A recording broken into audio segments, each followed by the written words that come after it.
Imini yesabatha ayibenhle kwabangcwele. Sizovula ngehlabelelo 180 inkosi kusephama kwebandla.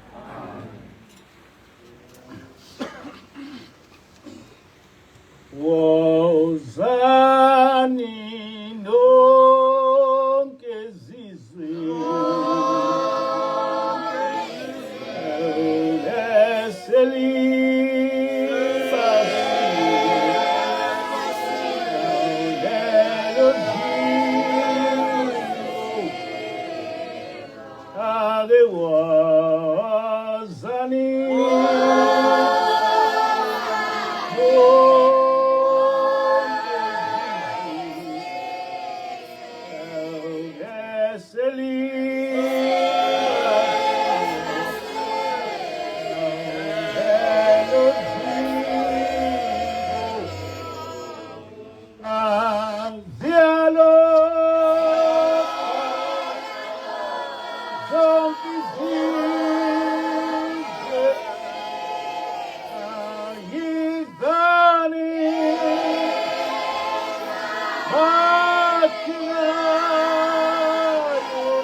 Amen.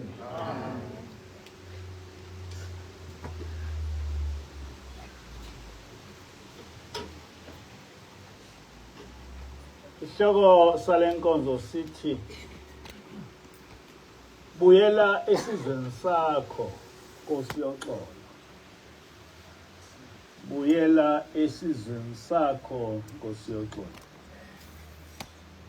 Umongameli waseRussia uVladimir Putin umemezele esizweni sakhe okungamaRussia ukuthi manje sekumele bakhonze uJesu omnyama. Ngezansi ngicaphune amazwi akhe njengoba ebekhuluma ngesiRussia ezweni lakhe. Uthi-ke uPutin bantu baseRussia namhla sibheka isambulo esikhulu esimayelana nokuqonda kwethu umlando ubuye uhlahle indlela eyaphambili yesizwe sethu ukuvumbulula lokho obekuthukusiwe ngaphansi kwendabuko yethu. Sesivule lokho okuma-archives amadala una wonke aziwayo isintu. Esikuthole kulamagumbi asendulo ilokho okungumongo wezinkolelo zethu futhi kwandulela isiqalo esisha sezwe lethu. Kulama-archives sithole imifanekiso yabantu okubhalwe ngabo eBhayibhelini. Abaningi abafunde ngabo, baphikisana ngabo, futhi ababahlonipha kakhulu. Le mifanekiso ilondolozwe ngokucophelela ukuze ingawohlobi ngokwedlula kwesikhathi, ukuze iveze iqiniso elizoletha izinguquko ezidingekayo. Yonke ingeyabantu abamnyama. Lokhu kuyisambulo ngoba leli qiniso elingenakuphikiswa limi phambi kwethu, hayi njengeliphikisana nokholo lwethu, kodwa limi njengobufakazi bokwehlukana kanye nobunye obuqukethwe ukholo. Njengomongameli wenu lo mzuzu angiwuboni njengocela inselelo ezinkolweni zethu, kodwa ngiwubona ulithuba lokwemukela ngenjabulo ukuqonda kwethu okubanzi futhi okumbandakanya abaningi ngomlando wethu kanye nesimo sethu sikamoya. IRussia ekunotheni nasekujuleni kwamasiko nokwemikhuba kanye nokwabantu bayo isethubeni eliyingqayizivele lokuholela umhlaba wonke kulesi sikhathi esisha sokuqonda nokwamukela lamasiko ngokomoya. Kusukela kulolu suku kuya phambili masimemezeleni ukuthi isizwe sethu siholwa nguJesu omnyama, umuntu ongagcini ngokumela okuyisisekelo sokholo lobuKristu, kodwa ophinde abe luphawu olumele imithetho yothando, isihe kanye nobunye babantu emhlabeni jikelele. Lo Jesu omnyama ubunjalo kanye nomlando wakhe okwembulwe kuma-archives amadala kuna wonke ingumyalezo kithi sonke ukuthi isimo sobunkulunkulu noma sikamoya asihambi ngokwebala lomuntu, kanti iqiniso likamoya lingale kobuhlanga futhi ubuntu obukithi sonke buletha ubumbano kakhulu kunokuba sehlukaniswe izimpawu zokwehlukahlukana kwethu.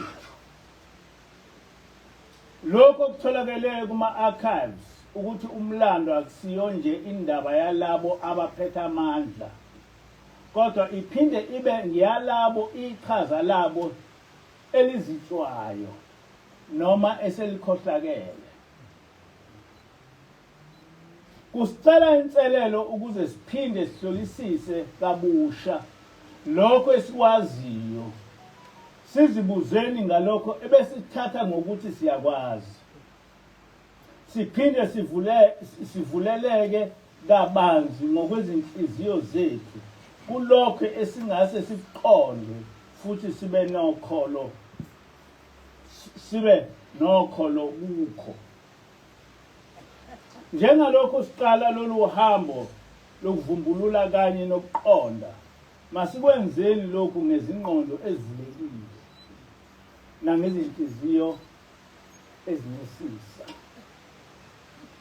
Masakheni isizwe esiveza ngokweqiniso izimfundiso zikaJesu omnyama, isizwe esimele ubulungiswa, ukulingana kanye nothando kubo bonke abantu, kungakhathaleki ukuthi baluhlanga luni futhi bakuliphi ihlelo lwenkolo yobuKristu. Amen. Ngiyawathanda kakhulu amazwi oMongameli uPutin uma ethi kusicela inselelo ukuze siphinde sihlolisise kabusha lokho esikwaziyo, sizibuzeni ngalokho esibe sikuthatha ngokuthi siyakwazi, siphinde sivuleleke kabanzi ngokwezinhliziyo zethu kulokho esingase sikuqonde futhi sibe nokholo kukho. Njengoba ngihlale ngichaza kini, mina ngaqala ngafundiswa ingilosi eyafika kithi mhla ka-4 January 2010. Njengengilosi eyafika ngendlela eyafika ngayo kuManowa nomkakhe izobanika umyalezo ngokuzalwa kaSamson, Abahluzi 13:2-20. Ayishiyanga umyalezo yabe isiyahamba, kodwa yahlala nathi kusukela ngaleso sikhathi kuze kube manje, noma abanye abantu bengayiboni. Njengoba esho uMongameli uPutin, ingilosi okokuqala yathi ithunywe ukuba ingitshele ukuthi ngifundise abantu ukuba bakhonze uNkulunkulu ngendlela eyiyo. Ngisusele eBhayibhelini ngilihlanganise nezihlabelelo zamaNazaretha, okuyincwadi eyabhalwa ngumprofeti Isaiah Shembe ukuthula kube kuyo. Emva kwalokho ingilosi yabe isikhuluma indaba enkulu le eyingqikithi yomyalezo kaPutin, ukuthi lamaJuda okukhulunywa ngawo eBhayibhelini akubo lababelungu esibabonayo, kodwa lamaJuda akhulunywa ngayo eBhayibhelini yithi. Leli vangeli lokuthi amaHebheru yithi nokuthi akaze abe khona uJesu omhlophe, bancane kakhulu abantu esizweni sakithi abakwemukelayo lokho. Njengoba uJehova uNkulunkulu wethu eseze wahambela umongameli waseRussia, isizwe esihlale sifundiswa ngaso ukuthi asiyamukeli inkolo, ukukhuluma kaPutin usivule amehlo ngepropaganda esifunzwe ngabamhlophe kuyo yonke impilo yethu. Njengoba sihlale sisho, ayikho into enguJesu omnyama, kanjalo futhi ayikho into engamaJuda amnyama. AmaJuda okuyisizwe esasaziwa ekuqaleni ngokuthi ngama-Israyeli ligama lamadodana ali12 agcina eziwa ngalo abantwana bakaJakobe. Ngakho-ke uma umongameli ethi asibuyele enkolweni yethu kaJesu omnyama, usho uYeshuwa owayesenkolweni kaMoshe eyagcina esiholwa nguye uYeshuwa. Ngiyayibizwa ngokuthi ubuNazaretha. Bheka Izenzo 24 verse 5 nencwadi kaRav Shaul ethi the Nazarene betrayed 18 and 14.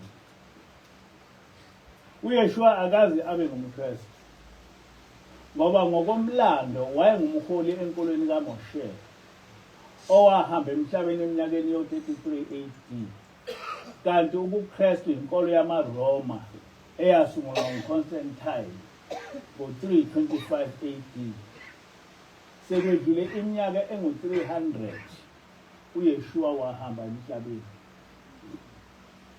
Ngalokho-ke njengoba uNkulunkulu eseze wathumela amaRashiya ukuthi ezoselekelela ukubuyela kuNkulunkulu wethu, asikwazi ukubuye senze iphutha lokuphoqwa ngenkolo yabezizwe sishiye inkolo yethu esayinikwa nguJehova emandulo. Kungumlando ukuthi emva kokuba simhlubukile uJehova wabe esehlisela isiqalekiso sokuthi sithundwe sihlulwe yizo zonke izizwe. Kodwa okumele sikunake ukuthi angikuphinde lokho. Kungumlando ukuthi emva kokuba simhlubukile uJehova wabe esehlisela isiqalekiso sokuthi sithundwe sihlulwe yizo zonke izizwe. Kodwa okumele sikunake ukuthi ngamaRashiya odwa angakaze asenze izidela zabo. Esikhundleni salokho ilesi sizwe esisilwelwe saze sakhululeka. Angikuveze ukuthi okwamanje inkolo yabantu abamnyama okuyinkolo kaMoshe noma inkolo yamaHebheru ayikho kubantu abamnyama ngaphandle kobuNazaretha, umholi wawo okwakunguYeshuwa nefike yavuselelwa ngumprofeti uIsaiah. Ngafuphi abantu abamnyama banayo inkolo ngaphandle kobuKristu. Kwi-Afrika yonke abamnyama bangaphansi kwenkolo yobuKristu, okuyinkolo abayifunzwa ngabamhlophe nokuyinkolo eyavela sekwaphela iminyaka engama300 uYeshuwa wahamba emhlabeni. Inkolo ngokwenze esingayibizwa ngokuthi inkolo ecishe ilandele umthetho kaMoshe, ile nkolo elandelwa ngamaJuda amhlophe, ama-Ashkenazi, la asebhubhise izinkulungwane zamaPalestine. Lapha ngizonika umlando wenkolo yethu, ukunika ulwazi kulabo abangazi ukuthi abamhlophe buqilibuni ababenza ukuze le nkolo kaJehova sigcine singayazi. Emva kokuba uJehova uNkulunkulu ka-Abraham no-Isaac noJakobe esebakhiphile abantwana bakwa-Israyeli endlini yokugqila, bese Gibhithe waqhubeka wahamba nabo uhambo olwathatha iminyaka emine engama40. Lesi sigameko senzeka ngenyanga ka-Abib onyakeni ka-446 BC. U-Israyeli waqala lapho ukuba ngokusemthethweni abe yisizwe sikaJehova uNkulunkulu wethu. Nyakozwa lokho. Kwaku-1446 mhla uJehova ememezela ukuthi singabantwana bakhe. Ngalowo nyaka abantu sebefike ehlane laseSini ngenyanga kaSivan uJehova wambizela entabeni yaseSinayi uMoshe, wamyala ngayo yonke imithetho nezimiso ukuze afundise isizwe sonke ngazo. Exodus 19 verse 1-8. Imithetho nemiyalo yonke yayilotshwe ukuze abantwana bakwa-Israyeli bayigcine futhi bayifundise izizukulwane emva kwaleso zizukulwane esambona uMoshe. Ngale mithetho nezimiso uJehova uNkulunkulu wenza izivumelwano saphakade nabantwana bakwa-Israyeli ngomlomo kaMoshe, ethi uma bemlalela futhi bemhlonipha ngokugcina yonke imiyalo ayebayale ngayo, uJehova wayezoba uNkulunkulu wabo, abehlisele izibusiso ngaphezu kwazo zonke izizwe zomhlaba, kuchume konke abakwenzayo. Deuteronomy 28 verse 1-14. Kodwa uma babe bengeke bayigcine le mithetho besaphula izivumelwano uJehova ayesenze nabo, wayezobaqalekisa, abanikele nasezitheni zabo, zibanqobe, ziphinde zibathumbele emazweni azo, zifike zibenze izigqila khona. Njengalokho abakwa-Israyeli basephula izivumelwano esikhundleni sokwehlelwa izibusiso, u-Israyeli wehlulwa iziqalekiso ezaba ugibe kubo kuze kube namuhla. Deuteronomy 28 verse 15-68. Ukwaphula lesi sivumelwano saseSinayi kuyimbangela yalo lonke uhlobo lokuhlupheka okulutswayi lwenzalo kaJakobe kuze kube namuhla emazweni onke omhlaba lapho uJehova uNkulunkulu ebahlakazele khona. Bayisika nento yokuntela, into emangalisayo phakathi kwabantu basemhlabeni, ngoba bengamlalelanga uJehova ngokuhamba ngemiyalo nezimiso ayebayale ngazo ngomlomo wenceku yakhe uMose. Emva kokufa kaMoshe entabeni yaseNebo ezweni lakaMowabi cishe ngo-1406 BC, uJoshua indodana kaNuni wasihola isizwe sakwa-Israyeli, wasiwelisa umfula iJordan, salidla lelozwe. Joshua 13 verse 19. Emva kwalokho uJoshua wavuselela isivumelwano saseSinayi, wabe esefa ngo-1350 BC. Kubahluleli 2 verse 10-17 yilapho aqala khona u-Israyeli ukuhlubuka uJehova ngokungayigcini imithetho yakhe, ephula izivumelwano saseSinayi, okwamcunela kakhulu uJehova lokho.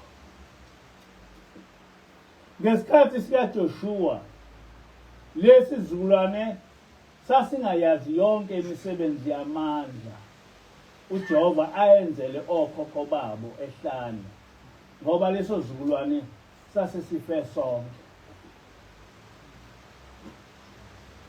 Phakathi kwezono abazenza abakwa-Israyeli kuleyo mihla singabala lezi: bakhothamela onkulunkulu bezizwe ababekhelene nazo, ngoba bengasixoshanga ezweni njengomyalo kaJehova. Bakhonza oBhali no-Ashtoreth no-Ashitarothi. Noma sebehlushwa izizwe, uJehova eseqalile ukubathumela abehluleli, kodwa bona baqhubeka nokumshiya uJehova, bangahamba ngezimayelo njengoyise. Abehluleli 3 verse 5 to 6. Kwathi uJoshua engasekho, u-Israyeli waganiselana nalezi zizwe ezingasokile, wakhonza nonkulunkulu bazo, beqa umyalo kaJehova, okuDuteronomy 7 verse 3 to 4. Kwakuthi njalo uma uJehova ebathumela umehluleli, efike abephule ejokweni lesitha, uthi uma engasekho emhlabeni, bese bebuyela ezonweni zabo abamculula ngazo uJehova. Abehluleli 2 verse 18 to 19. Ukuqhubeka kokubi kwa-Israyeli. Nangesikhathi samaIsrayeli, lobu bubi babantu baqhubeka. Abantu abanedlozi babhulela. Kwathi emva kokuba inkosi uSawuli esezixoshile izangoma ezweni, kwabuyela isimo esihle ezweni. Kodwa kwathi naye uSawuli engasaxhumene noJehova, wahamba ngasese wayobhula kwesifazane onedlozi wase-Endori. uSawuli wajeziswa ngaleso senzo, uJehova wambulala, wathatha umbuso wakhe wawubuyisela kuDavid. Izikronika zokuqala, isahluko 10 verse 13 to 14. Inkosi uDavid wayebusa ngomthetho kaJehova, ebusa u-Israyeli wonke.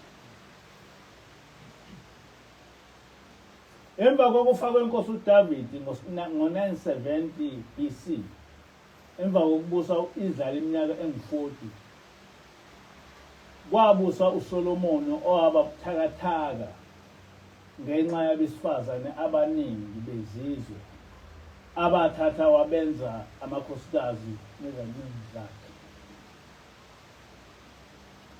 Laba bantu besifazane wabakhela izindawo eziphakemeyo nama-altare onkulunkulu babo ezindaweni eziphakeme kwa-Israyeli, ukuze babashisele khona impepho babakhona. Naye uSolomoni waze wabakhonza labo unkulunkulu, o-Ashtarothi noMoleki. Esandleni sikaSolomoni kwaphinde kwagcwala ububi obuyisinengiso kuJehova. Ekufeni kukaSolomoni cishe ngo-930 BC, umbuso wakhe wahlukaniswa phakathi kukaJerobhowamu noRehobhowamu ngenxa yokungamlaleli kwakhe uJehova. U-Israyeli waqhubeka nayo yonke imikhuba yobubi, ukukhonza abanye onkulunkulu, ukubhula kwabanedlozi, nazo zonke izono ezazenziwa kuleziya zizwe ayephakathi kwazo. Lobo bubi abuzange buphele phakathi kuka-Israyeli kuze kube namuhla. Ukweduswa ngezinye izizwe sekuze kwamukeleka njengengxenye yamasiko ethu thina siyisaka-Israyeli. Ukubhula ezangomeni nokwethwasela ubungoma, nokuhlabela imimoya yabangasekho, ukukhuluma nemimoya yabangasekho, nokubashisela impepho, neminye imikhuba engekho esikweni impilo lika-Israyeli elesekelwe phezu kwemithetho nezimiso zikaJehova, sekuphinduke ingxenye yempilo yansuku zonke ephakathi kwethu. Uma kuvela isithunywa sikaJehova sikhomba indlela yasendulo uJehova ayithema kuhanjwe ngayo, iningi labantu likhuza umhlolo. Le mikhuba yobumnyama esiyenzayo sayithatha ezizweni eziyizitha zikaJehova ezilakwaKhenani kanye naphakathi kwenzalo yakwaKhushe neyakwaMizraim neyakwaPhuthi kuyo inzalo kaHamu indodana encane kaNowa. Ngithemba ngiyanezindlela. Abakwa-Israyeli sebehlukene baba ubukhosi obubili. Abezizwe balwa nobukhosi obase bubizwa ngokuthi ubukhosi bakwa-Israyeli. Izizwe zabehlula bagcina ngokuphelela ezizweni ezibathungile.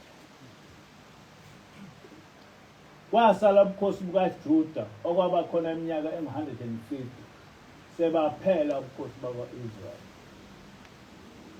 Noma abantu bakwaJuda bengathunjwanga, kodwa kwathi ngo-6 AD ngesikhathi sokuzalwa kukaYeshua, amaKristu ambiza ngoJesu, amaJuda abe eseyikoloni yamaRoma.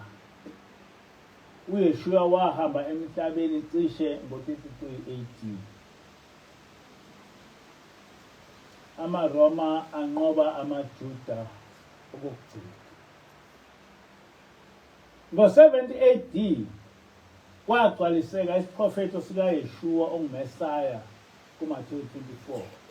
Mhla kuhlaselwa kubhidlizwa ithempeli laseJerusalema. Lesi sehlakalo esikhulu emlandweni, amabutho amaRoma antshontsha zonke izincwadi ezazigcinwe ethempelini. Luningi ulwazi olweduka lwafihlwa yiwo amaRoma. Okungenzeka ukuthi lusekhona nanamuhla eVatican, okuyihlalankosi leRoman Catholic Church. Lekufanele ukuthi siyikhulume sizazi. Emva kokunqotshwa kwamaJuda nokubhidlizwa nokushiswa kwethempeli laseJerusalem ngo-70 AD, amaRoma ayeholwa uJenene uTitus athatha izincwadi zamaHebheru nezitsha ezingcwele nengcebo eyayisethempelini kanye nezibane eziyisikhombisa, imenorah esifana nalezi. Konke lokhu akuyisa eRoma kwaba ukuphela kombuso wakwaJuda nokuqedwa kwenkolo kaJehova ePalestine. Nakuba amaRoma abulala amaJuda aphansi ka-600,000 nesigidi kulesi sigameko, kodwa akhona amaJuda abalekela eNorth Africa ukuze asinde enkembeni yamaRoma. AmaRoma awabamba amanye amaJuda awathengisa ebugqilini emazweni aseYurophu, ikakhulu eSpain nasePortugal. Lolu lwazi lutholakala uma silandela umlando encwadini kaSolwazi uRudolf R. Winster ethi From Babylon to Timbuktu. Umlando wamaJuda agcina engamanigro. Njengalokhu iNorth Africa nayo yayingaphansi kombuso wamaRoma, amanye amaJuda akubona kungaphephile ukuzinza eNorth Africa, abe esebalekela enqamula ugwadule iSahara ukuze afike kwi-Sub-Saharan Africa, abezizwe ababeyibiza leTopiya. LeTopiya yayingaphambi kokudwetshwa kabusha kwamaMede, okwenzeka emva kweconference yabamhlophe eBerlin ngo-1884 kuya ku-1885. iTopiya yayinkulu impela kunale esiyibona kunethi enamuhla. Ngenkathi amaJuda ebalekela amaRoma eJerusalema afika kwi-region ye-Sub-Saharan Africa, iningi inzalo ka-Israyeli yabe ivele isikhona kwi-mainland Africa. Nganoma niyangizwa. ngenkathi amaJuda efika lapha eWest Africa ayesekhona ama-Israyeli lawa ayelahleke kuqala esakhe lapha eWest Africa. Ama-Israyeli ayethutha izikhawu ezahlukeneyo ngenxa yokuzifunela izindawo eziqhelile ezitheni zawo, futhi ethungatha namathuba okukhweba kanye nokuqhubeka nezilimo. Uma abantu beyazi kuhlale kujwayele ukuthi sitshele ukuthi saqhamuka enhla neze.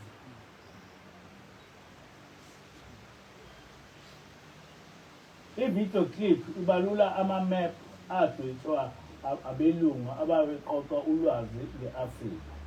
Enye yawo yadwetshwa ngo-1747. Ikhombisa i-region enkulukazi eyayihlala izizwe eziyinzalo yamadodana kaJakobe. Leyo region yaziwa ngeleNegro. Ngikhuluma ngegama. Kwakwakhe izizwe esingabala kuzo abakwaNaftali, abakwa-Isakare, abakwaZebuluni nezinye. Kwakunombuso kaJuda khona kule region. Ayekhona kodwa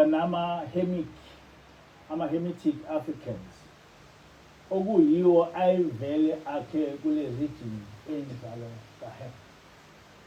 Angazi noma niyabuza nini. Abantu abamnyama babehlukene kabili. Kwakukhona laba abazalwa uShem, okwaku ama-Israyeli agcina sengamanegro. Bese kubalona ayezalwa uHam, ababemnyama behlala eGibhithe naseTopiya. IZondervan Bible Dictionary lapho ichaza uHam ithi uHam wabe eyindodana encane kaNowa eyaba ukhokho wezizwe ezimnyama ngaphandle kwamanegro. Okusho ukuthi ngesingisi kwakuyizizwe ezimnyama, kodwa other than amanegro, ngoba namanegro ayemnyama kodwa engazalwa uHam. Lezi zizwe eziphuma kuHam zazizalwa amadodana akhe: oMizraim owakha eGibhithe, uPhut owakha eLibya, uKhushe owakha eTopiya, kanye noKenani owakha ezweni laseKhenani eyagcina isibizwa ngePalestine. Niyakuzwa lokho? Amanegro azwa ukuthi wona awazalwa nguHam, futhi anoNkulunkulu oyedwa ongumdali wezulu nomhlaba. Nakuba kungakhakanjiswa lokhu, kodwa maningi ama-Hamitic Africans asakhumbula kahle nanamuhla ukuthi okhokho bawo bacikiswa ukuthengisa amaHebheru kuma-Arabs kanye nakubelungu. Angaloma nezo amalokhuza lenzalo kaHam okwakungabantu abamnyama, kwathi ama-Negro noma ama-Shemite efika eWest Africa, kwase kuba yilaba abantu abamnyama benzalo kaHam abase bedayisa ama-Negro kuma-Arab nakubelungu.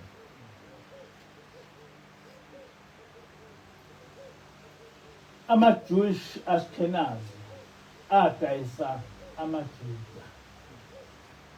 I-video clip iyachaza ukuthi abelungu ababethumba amaHebheru ewathengisela ebugqilini babenzalo ka-Ashkenazi, baziwa ngelama-Ashkenazi.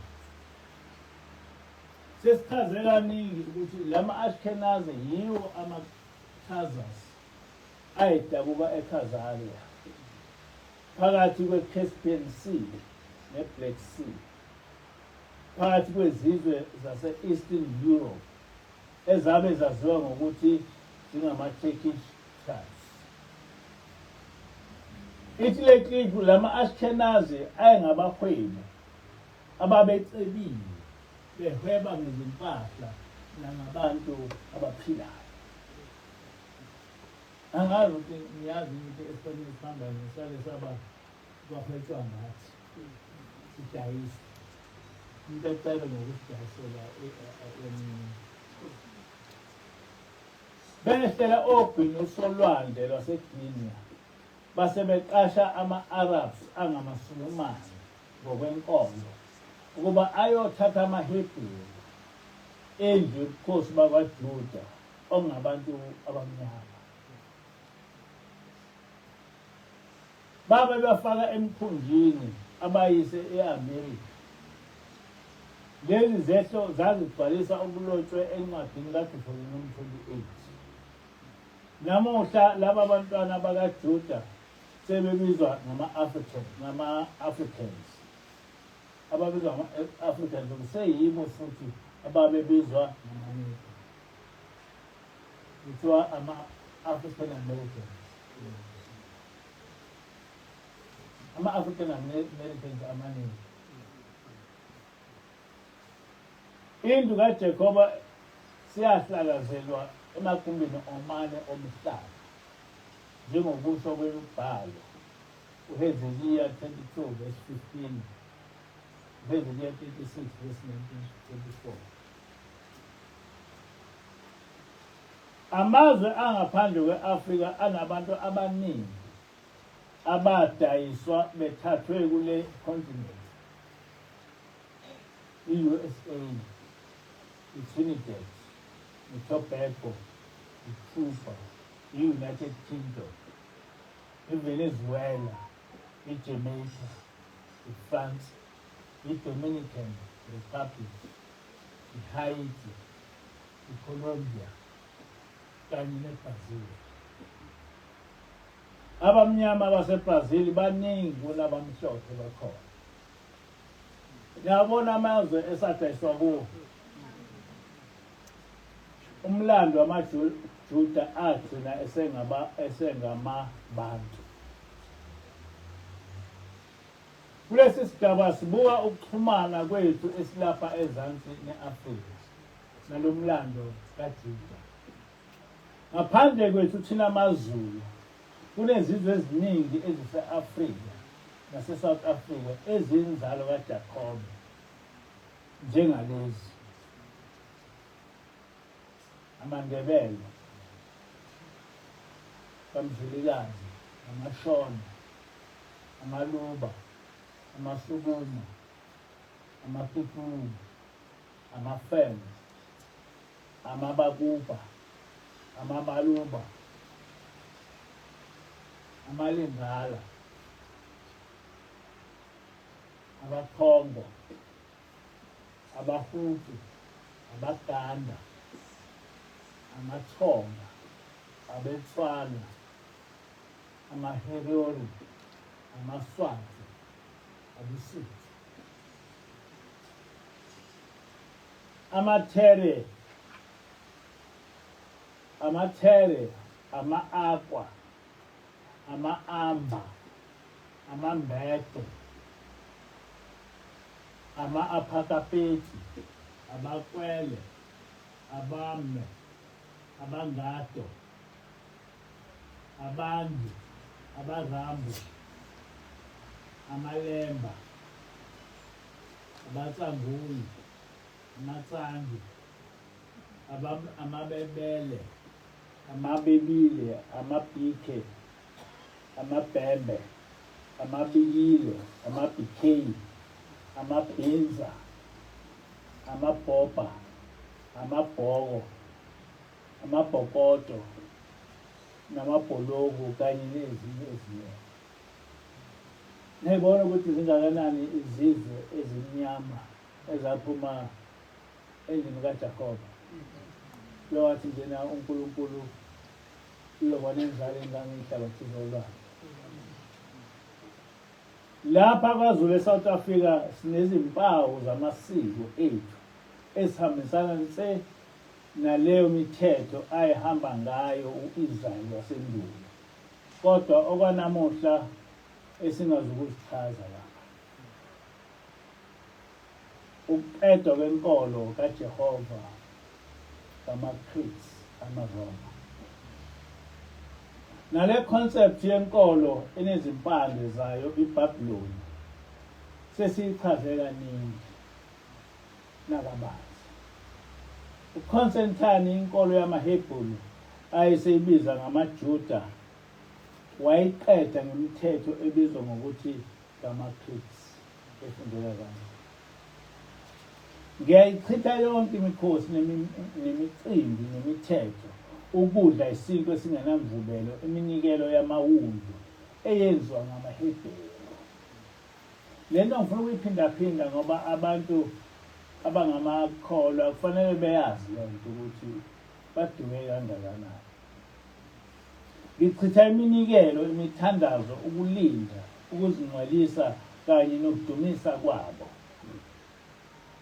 ukuzila kwabo, imikhosi yokweshwama, amasabatha, amahubo nezaga, nokuya kwabo ukuyokhonza emathempelini. Mina ngokwami ngithi angikufisi nakancane ukuthi kube khona ukubuya kule nkolozo yamaJuda, noma ukutholakala ngidla namaJuda. Kunalokho uma kukhona ukukhuluma nabo kufanele kube ukuthi bayatshelwa ngosobala ukuthi bashiye lo msangano wabo wenkolo yamaJuda. AmaKristu inkolo kaJehova ayibiza ukuthi umsangano.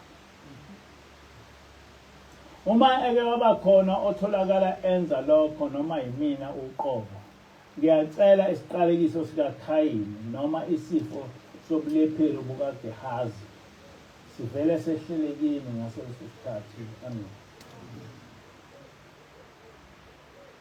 Inkolo yobuKristu ithatha indawo yenkolo kaMose, le uShawule ebiza ukuthi i-replacement theology. Ngoba kufanele niyazi ukuthi amaKristu ayishintsha kanjani inkolo kaMose ayenze yabo. uShawule encwadini yakhe ethi The Nazarene ebiza ukuthi i-replacement theology. Umbhali wencwadi The Nazarene, Beaten, Betrayed, Begotten, uRabshawule uchaze kabanzi ukuthi amaRoma ayiqeda kanjani inkolo kaMose, kwathi endaweni yayo afaka inkolo yobuKristu. Lesi senzo uRabshawule usibiza ngokuthi i-replacement theology. uDr. C.J. Costa naye ongumKristu encwadini yakhe ethi Come out of Here My People, ephasini 62, naye uyachaza ukuthi abezizwe babemfuna umsindisi kodwa hayi oliJuda, ngoba babewazonda amaJuda, bemzonda futhi uNkulunkulu weTestament elidala, baze bancamela ukuzakhela umsindisi wabo osamdiki. So you have to understand this, ukuthi uJesu based with-replacement theology, ukuthi esikhundleni sokuthi abamhlophe bamukele uYeshua bazakhela umsindisi wabo, kodwa basembemfanisa noNkulunkulu wethu emva kokuba uNkulunkulu noma umprofeti wethu esechithiwe, wayesereplacewa ngalo mprofeti wabo noma uNkulunkulu wabo obizwa kuthiwa uJesus Christ.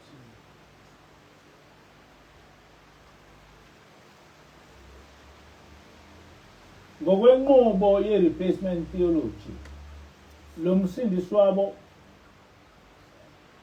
omhlophe lo msindisi wabo umhlophe njengabo abezizwe, ngoba bengeke belandele umsindisi oliJuda omnyama njengoyise uJoseph nonina uMaria kanye naso sonke isizwe sakubo sakwaJuda.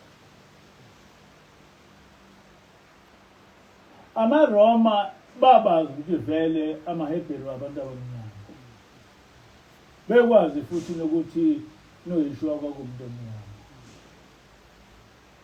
Base beyithatha zonke izithombe zabantu abamnyama bayifihla.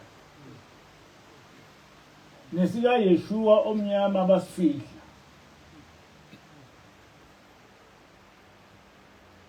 Ngenhlanhla kaNkulunkulu eRussia abazange bayishintsha ngoba kuthiwa lezi izithombe zabantu abamnyama zaziyizipende zenziwe abelungu. Ngoba ubona ngisho ubona ngisho kuma-filimu ubona yonke izinto ezazenziwa amaHebheru bese kuqhamuka abelungu. Ngoba thina abantu abamnyama singafanelwe into enhle. Asifanele into enhle. Abantu abaningi kade ngichaza ukuthi abantu abaningi abazi ukuthi ukubhala kwavela kithi.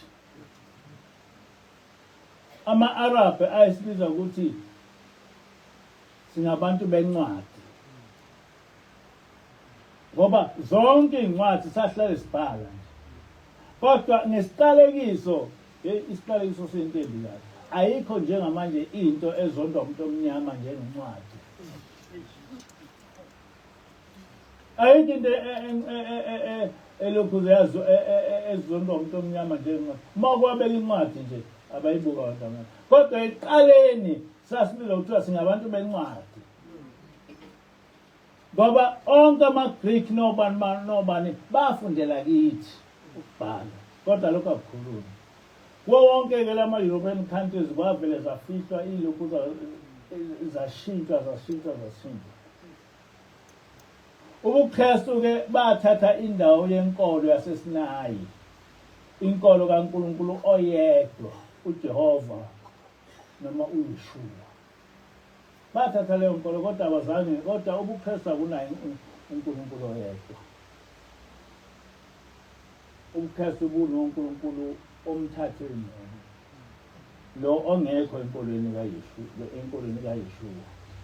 Ingakho nesonto selathatha indawo yeSabatha. Nama-Ashkenazi Jews athatha indawo yenzalo yoqobo kaIsrayeli. Uyabona uma ucabanga lento ufike ezingcindezi. Yonke into yethu yashintshwa. NeSabatha lenziwa isonto. Nathi sachithwa esikhundleni sethu kwaba ama-Ashkenaz Jews sekuyibona ama-Israyeli. Abantu bavele bathatha umlando wethu nje. Bathi sekuyibona amaJuda ibona ababehamba noNkulunkulu. Kalula nje.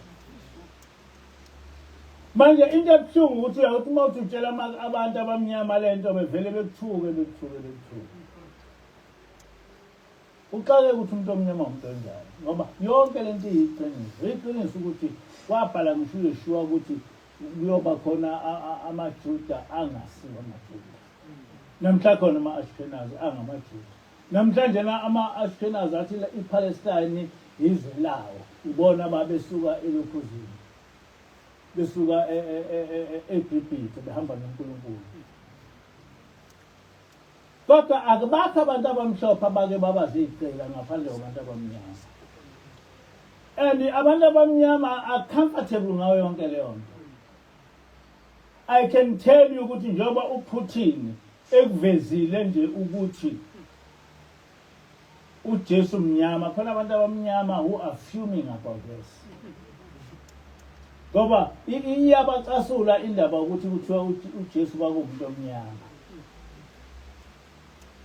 Uzobezwa sebethi hayi kuyafana. Kodwa bekungafani ngenkathi uJesu emhlophe. Njengoba ngisho njena uPutin ukubeka kahle uthi uJesu omnyama kodwa uJesu omnyama uYeshua. Amen. Futhi ayikaze abantu abamnyama bebe nenkolo ebizwa kuthiwa ubuKristu.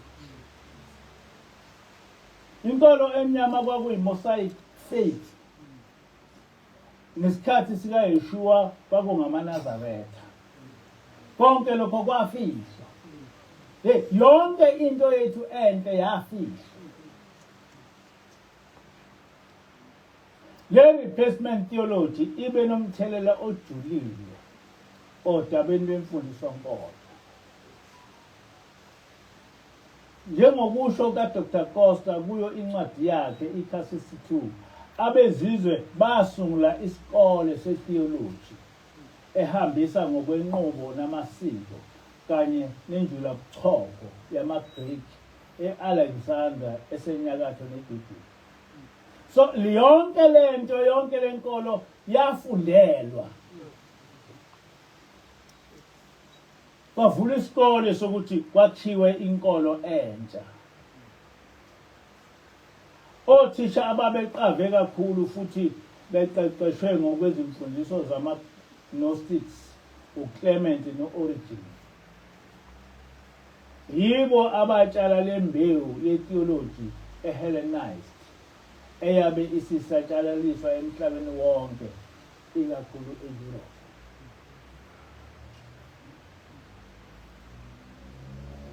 Ngokwenze njalo baqhubeka impela abezizwe nokuyingcwaba inkolo kaJehova eyabe ilethwe uMoshe eSinayi enyangeni kaSivan 1446 BC, Exodus 19 verse 1 to 2. Uthi uDr. Costa, inkolo kaMessiah, Messianic belief, kwadingeka ukuba ibe Hellenized, yakhelwe ezisekelweni ze-culture nefilosofi yamaGreki noma ama-Hellenes ukuze yamukeleke kwabezizwe. Kuningi okwathintwa ile replacement theology futhi uyabonakala umthombo walokho. Njengoba sibona namuhla sesikhuluma ngoJesu Kristu, Jesus Christ, kodwa kucishwe uYeshua onguMesaya, Yeshua HaMashiach, noma kubizwa kanjalo. Emlandweni kwase kushuthekwa lo Jesu Kristu, kwathathwa yonke impilo nemisebenzi kaYeshua yaphiwa lo Jesu.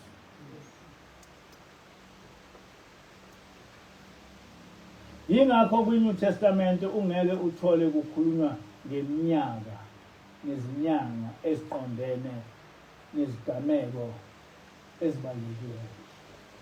Ngeke uzutshela ukuthi uJesu wazalwa nini wafa nini, hayi ngoba bengakwazi, bakwazi. Paul bavele bekhuluma bese benyamalala. Bonke abapostoli bakhuluma bese benyamalala. You don't understand why kungabekwa ukuthi bafa kanjani beshona kuphi. Ngoba iBhayibheli lakhiwe ngo-690 AD. Sebedlule nakhona iminyaka eza ko-300 ubuKristu babakhona. Kwakuyi-strategy ukuthi ingabekwa iminyaka ngoba bakubona ukuthi uma kubekwa iminyaka sizobona ukuthi konke engahambi kahle. Konke lokhu kwenzeka emva kokusungulwa kwenkolo ngumbusi uConstantine. Leli testamenti elisha liyi-adaptation yemibhalo yamaHebrew, the Gospel of the Nazarenes, mhlawumbe ngikhuluma ngalokho. Nakuba ababhali abanjengoJerome babeyihlanyekezela ukuze ihambisane nalenkolo entsha yalezizwe. Lokhu kwenzeka eminyakeni elinganisela ku-300 emva kokusungulwa kwalenkolo.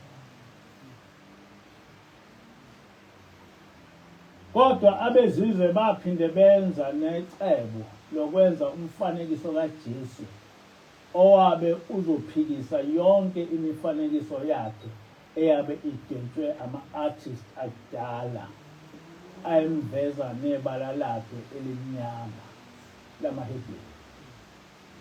So abamhlophe abagcinanga nje ngokuthi uYeshua kuthiwa uJesu, kodwa zafike zafihlwa iy'thombe zikaJesu zikaYeshua omnyama. Kwase kudwetshwa isithombe sikaYeshua omhlophe. yikho nje uPutin ethi uJesu omnyama ngoba lento yenzeka ngo492 AD. Ngaleso sikhathi vele uYeshua kwangasaziwa lutho ngaye. Njoba ngisho ngithi uYeshua wahamba emhlabeni ngo33 AD. Kodwa ubuKristu bavela ngo325 AD, sephele 300 years. And ngaleso sikhathi amaHebheru ayengasekho ePalestine, sebaleke eza eAfrika, amanye adayiswa. So basebenzenzela noma yini ngoba amaHebheru ayengasekho. Njoba nalamaJuda avela afika esethi yithi amaHebheru. And manje ufunda nako TikTok akukhulunywa le ndaba ukuthi okuseqinisweni amaHebheru ithina. Bakhona abelungu asebekuchaza lokho. Kodwa abantu abakunakile. They are happy about uJesu omnyama, but akakho uJesu omnyama. Lo Jesu okuthiwa mnyama kwakuYeshua. Kodwa uYeshua waphela ngo33 AD.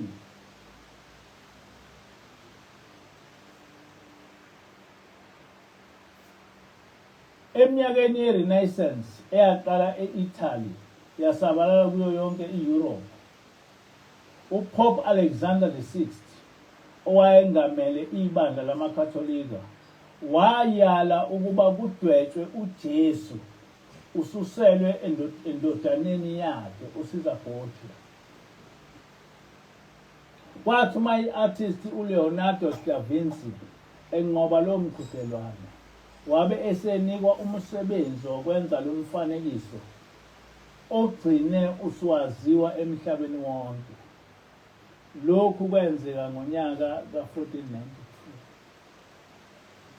Ngiyabona isithombe sikaJesu esikhona manje abantu abasikhulekelayo sadwetshwa uLeonardo da Vinci ngo1492 khona manje 1492. Abantu basangana ngalesi sithombe baze besiphuphe.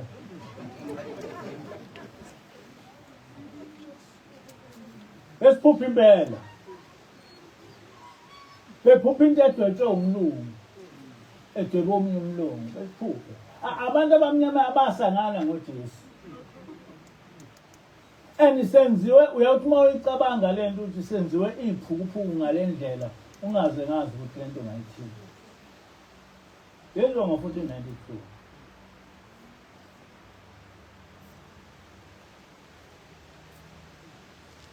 Isimo senkolo kaJehova. Konke lokhu kwakuyizenzo ezisekela le replacement theology esikhuluma ngayo. Kufanele sikhombise ukuthi akekho uJesu omnyama. Kepha waba khona uYeshua yaMashiach, uYeshua HaMashiach okunguye owaphila emhlabeni evela esizweni samaHebheru ongabantu abamnyama. Ngifisa ukubonga uNkulunkulu wasekuphakameni ngokuthi efune amaRashiya ukuzosilekelela kulempi yethu namanye amakholwa ngoJesu. Esekuthathe iminyaka engaphezulu kweyishumi ngiyilwa. Ngibizwa ngokuthi ngi-anti-Christian. Ngiyakwazi lokho. Mina ngikholwa ukuthi umongameli uPutin uthunywe uNkulunkulu uzolekelela mina. Ekugcineni God has vindicated me. Malibongwe igama likaJehova. Ngoba namhlanje ngijabule kabi ngoba yonke lento engakusukela since 2010 ngiyikhuluma ngithuka ngangize ngithuke ngisho ngamaNazaretha. Ngibonakala ngiwumuntu owakhe inkolo yakhe. Ngenzelwa imihlangano ngoba ngibachazela abantu ngoba ngazi yonke lento ekhulunywa ukuthi naye ukuthi bengayazi. Ngibatshela ukuthi akakaze bekhona uJesu omhlophe. Kwaba khona uYeshua. Namhla le nkulumo ukuthi uJesu akaze abe ngumlungu is trending. Thanks to President Putin. Oseveze isithombe zikaYeshua ezingaphiliseki. Abantu abazi ukuthi ngihlukunyezwe kangakanani yiwo wonke amakhono. Ngoba nje ngimele iqiniso lokuthi umsindisi wethu akaze abe ngumlungu. Ngichithwa ngisho umsakazo ngoba ngiphikiswa ekusebenziseni igama elithi Yeshua. Kuthiwa ngoba alikho eBhayibhelini. Nokuningi engakuzi ukubala. Okuseqinisweni bekunabantu abathi angifanele ukushumayela emsakazweni ngoba izintshumayelo zami zi-anti-Christian. Kuke kwaba nempi enkulu angazi noma manje isekhona yini lapha ababe bezama ngawo wonke amandla ukuthi ngingashumayeli. Ngoba kuthiwa angazi noma manga ngingekho babe ngibiza ukuthi ngiphekula yini. Kodwa abasebuhleni babebiza ukuthi ngiphekula. Angazi ukuthi bayiphekula bachaza ukuthini. Kodwa ngisho amaKristu amanye bembiza ngiphekula. Ngokuthi le ntshumayelo yami ayihambelani nale ntshumayelo yabo. Ngoba abakaze befunde mina ngayifunda yonke lento kwathi manje ngilosi ngitshela lento ngahlala phansi ngayifunda. Ngafuna izazi nani uNkulunkulu wagcina ngilezo Dr. Chakaza sayifunda lento sayithola ukuthi ihamba kanjani. Kodwa abantu basithuka. Kodwa namhla wonke umuntu usiyazi ukuthi uJesu okuseqinisweni okunguyeshua akaze abe ngumlungu. Akaze uJesu abe ngumlungu. Kodwa ngiyazi ukuthi kuma-fanatic Christians lokhu akusho lutho. Bazozama ngazo zonke izindlela ukuba kuthiwe uJesu ungumlungu. Baningi amaKristu amnyama azoyilwela leyo nto. Nomethe ukuthi kunobufakazi obungakanani osekuvezwe ngisho amaRussia ukuthi uJesu akakaze abe umlungu. Kodwa bazokula ukuthi uJesu umlungu. Bathi begcine bethi hayi akuwenzi umehluko. Kodwa bekuwenza umehluko uJesu esewumlungu. Manje ngoba semnyama akusawenza umehluko. Ngiyabona ukuthi TikTok omunye umlungu eqala TikTok umnyama angazi noma bakwenzile ngoba uTikTok kodwa bekhala lo mlungu eqala igijima yonke indawo. uJesu umnyama. Manje na TikTok yenza noma yonke into ungakuza umbhalula esethuka uRamaphosa obengasakhuluma kanti yento yakhiwa. Inkulumo kaPutin isuse itshe elinzima kimi.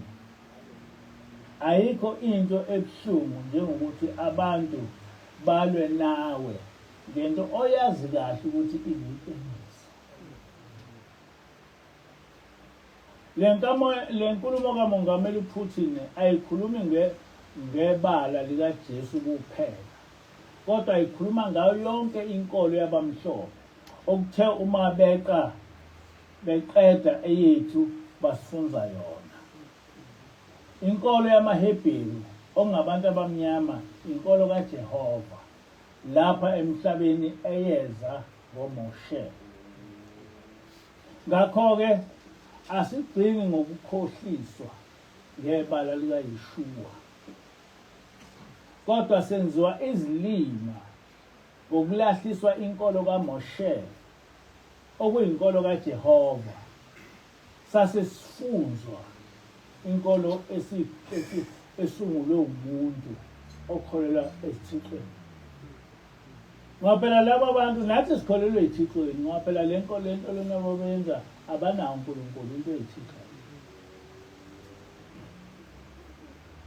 Ngaleso sizathu amaKristu avele akuyeke konke okufundiswa ngisho iNew Testament bese belandela lokho abafunde enkolweni yamaRoma. Kodwa okungekho eBhayibhelini. Izolo bekuthiwa i-Good Friday. Kodwa ngeke bakuchazele ukuthi yini yona leyo. Ngoba abafundi bakaYeshua abawazi uGood Friday. Ngeke uzozuthola into kweNew Testament. Kusho kanjani ngosuku lokubulawa komuntu ukuthi uGood Friday? If lolu suku is so good, abafundi bakaYeshua abakwenzanga ngani lokho? Abazange bayikhuluma ngani lonke abafundi babo. Le nkulumo kaPresident Putin ayisho lutho kumaKristu. Nakwamanye amanazarete. Ngoba uJesu omnyama uPresident okhuluma ngaye uYeshua owafundisa ngomthetho kaJehova owawuletha kithi ngoMoshe. Lamakholwa anganandaba nawo ngaphandle kokuthi eyokhothamele isithixo yamaRoma. Abantu abaningi bayakuziba ukuthi ukuqonda ukuthi uJesu wayemnyama ukodwa akusho lutho. Isiqalekiso sosuka kithi mhla sibuyela kuJehova. Ngengezwe omunye iclip ethi siyajabula ukuthi kufanele ukuthi abelungu bebuyise umhlaba wethu ukuze usuke isiqalekiso. Ngathi uthini lo muntu? Lesi siqalekiso sothi sosuka kubani? Uthi abelungu ababuyise umhlaba wethu ukuze kusuke isiqalekiso. Ngayibuza ukuthi lesi siqalekiso sothi sosuka kulawa abelungu ababuyise umhlaba kithi noma uzosuka kithi. uNkulunkulu waqalekisa thina ngoba silahle umthetho wakhe. Akuzokushintsha lokho.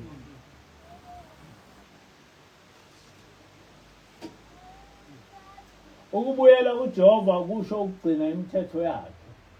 Akukho futhi okunye. Kodwa ngibona abantu bekuziba lokho. Kanti iwona khiye ukukhululeka kwethu lowo. Leli vangeli elivele noPresident Putin lingenza ngikholelwe ukuthi uNkulunkulu usikhumbule. Usivula amehlo ukuze egcineni sibuyele kuye sesinolwazi. Sinolwazi lokuthi sikhohliswe kuphi nokuthi sikhohliswe kanjani. Ngiyacela ukuthi ubuyele esizweni sakho Nkosi yoxolo. Ungasibaleli izono zethu esizenzileyo kanye nezokhokho bethu basemandleni.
inkosi